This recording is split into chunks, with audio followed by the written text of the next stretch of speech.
साहित्यिक व कलावंत निवड समिती बरखास्त करा, श्रीकांत नागदेवे यांची मागणी। भंडारा जिल्ह्यात नव्याने स्थापन करण्यात आलेली राजश्री शाहू महाराज ज्येष्ठ साहित्यिक व कलावंत निवड समिती बरखास्त करण्याच्या मागणीसाठी अमर कला सांस्कृतिक संघटना व कलावंतांचे जिल्हाधिकारी कार्यालयासमोरील त्रिमूर्ती चौकात बेमुदत आमरण उपोषण सुरू आहे। उपोषणाला 4 दिवस झाले असून समितीमध्ये खऱ्या अर्थाने कलावंत आणि कला क्षेत्रातील तज्ज्ञांना स्थान देण्यात यावे अशी मागणी आंदोलकांनी केली आहे।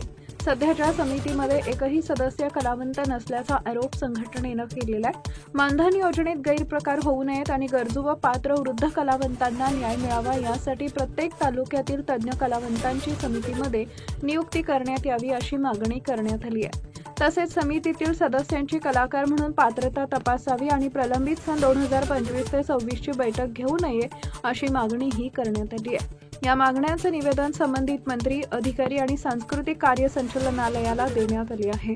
टाइम्स ऑफ महाराष्ट्रसाठी भंडारा जिल्हा प्रतिनिधी प्रकाश नागतोडे यांचा हा स्पेशल रिपोर्ट। 30 तारखेपर्यंत जर आमच्या मागण्या पूर्ण जिल्हाधिकारी साहेबांना मंजूर केल्या नाही तर आम्ही याच्याही पेक्षा उग्र आंदोलन करू। तर त्या उग्र आंदोलनातही जर शासन प्रशासन मान्य झाला नाही तर आम्ही तो सरकार करून राजश्री शाहू महाराज ज्येष्ठ साहित्यिक व कलावंत सन्मान योजना मिळते ही योजना आम्ही आमच्या भंडारा जिल्ह्यात बंद करू। आम्ही एकही कलाकार ही योजना स्वीकार करणार नाही। या ठिकाणी म्हणजे आपला नेमका उपोषण करण्यामागचं काय कारण?